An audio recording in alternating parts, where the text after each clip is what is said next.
Hello, my name is Gabriel Gomez, and I am the project manager for Shadows of Wyrmwood. Today I wanted to go over and give you a brief overview of some of the features and some of the gameplay of Shadows of Wyrmwood. So let's just dive right in. Let's start with customization.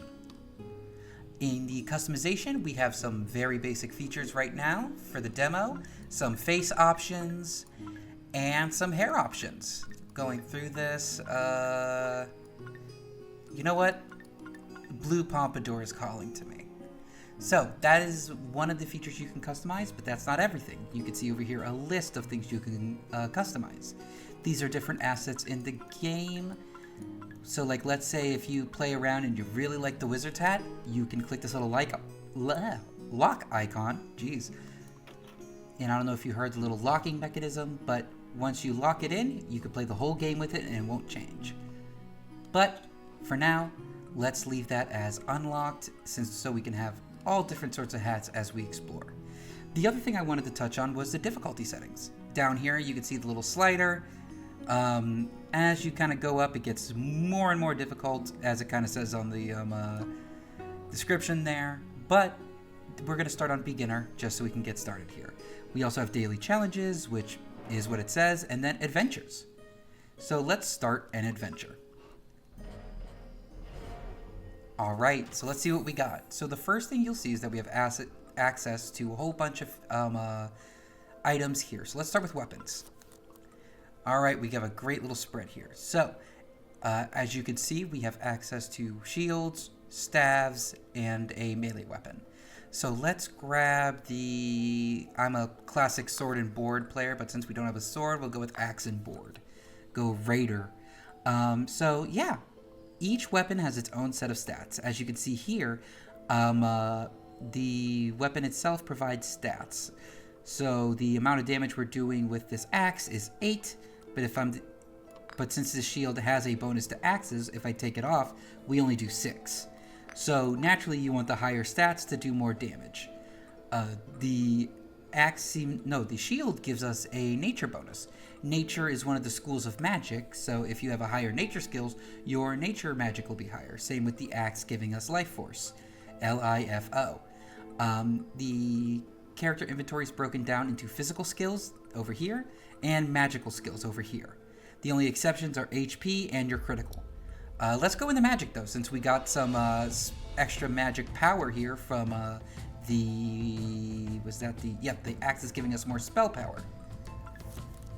So we have a ton of nature spells. Let's take Wrath. I think that is a basic spell there. And then Rejuvenation, which is a heal over time. Or, since we have some life force, we could actually get some life force spells. Let's do Life Leech. Alright, and into our equipment. Our equipment also gives us buffs. So as you can see here, we have a pretty good set here. This goes into two things I wanted to talk about as well. MR, which is our magic resistance, that is your defense against spells, and armor, which is your defense against physical attacks. So the other thing is spell power, which is also a factor that goes into the damage of our spells, has a physical equivalent as well, which is strength. The higher your strength, the higher your skill, the higher the damage you will output. So while we're here, let's also grab the Oaken Mantle. Let's get these pauldrons. So now we have a shield bonus, a magic resistance bonus, a axe bonus. I'm really hoping for some physical defense. Okay, looks like we got just that. Let us grab this helm, which gives us extra axe and some armor. And then I'm thinking, this is always a tough choice, but let's go with the bow and foot guards. So we have very high magic defense, some decent level 1 armor, some good axe swinging, so our axe is doing 11 damage, some good nature buffs, which means our nature spell Wrath is doing 14, and our leech life, which is doing 10 from our life force. So then we get 25 gold and a starting relic. These are random every time.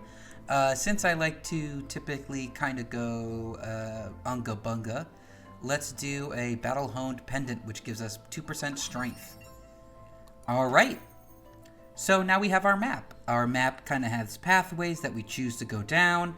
Let's see what we got here. It seems like going down towards down here would be more advantageous, but let's go over what's on the map.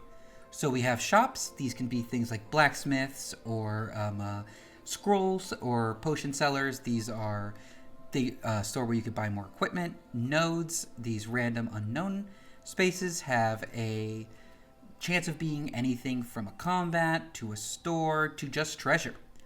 Obviously over here we have treasure, and then these skull icons are elites.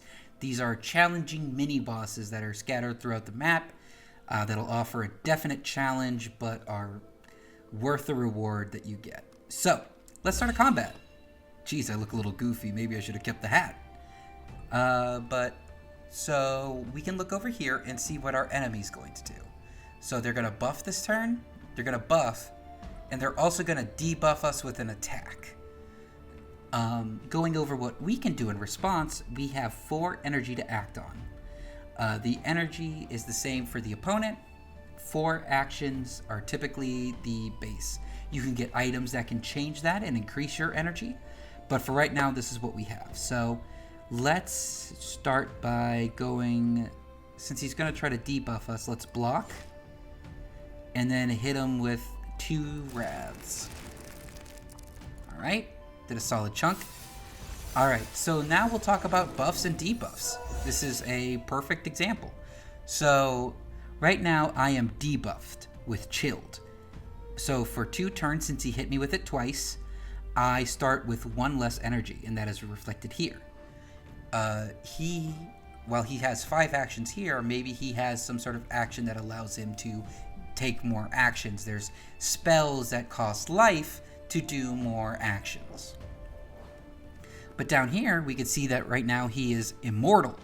He cannot go beneath 1 HP for the next turn.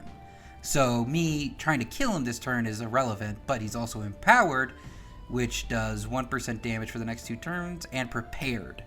So he has a debuff prevention. Luckily, I don't have too many debuffs. Well, actually, my Rend would do that, so let's avoid that. Let's just hit him with 2 more Wrath spells. And actually, oh wait, no, we can't kill him this turn. Darn. I wish I had my energy back so I could block, but we're good on health, so let's just hit him again, knock him down to 1. So he's going to do that. Oh! And that's the problem with these spells that cost HP. They can accidentally kill you. But since our little sprite friend went over and saved him, we actually are able to take the equipment that he was using to fight us. So here we see that Buffy did the increased damage and preventing debuffs. We have a shoulder, we have a shield, which I'm thinking about taking. That's a maybe not, because then we lose some of our axe power. Let's see, and the shoulder pauldrons we can hover over and see what we get. We would lose 1 of our nature, which I'm not too attached to, but in return we get more shield and magic resistance. So I'm not opposed to that. And why don't we get rid of leech life we didn't use at that battle and equip the inner fire. So you can only take 2 equipment per, and then we get 1 gold. Perfect. So let's do 1 more battle here, and let's see how it goes. We'll go south this time. So looks like he's going to buff, and then defend. So I think I want to do some damage before then. Let's see. So let's inner fire so we get some. Now we have that same buff that our enemy had last round. They're prepared and a damage buff. And let's hit him for Rend. Nice, a crit too. Awesome.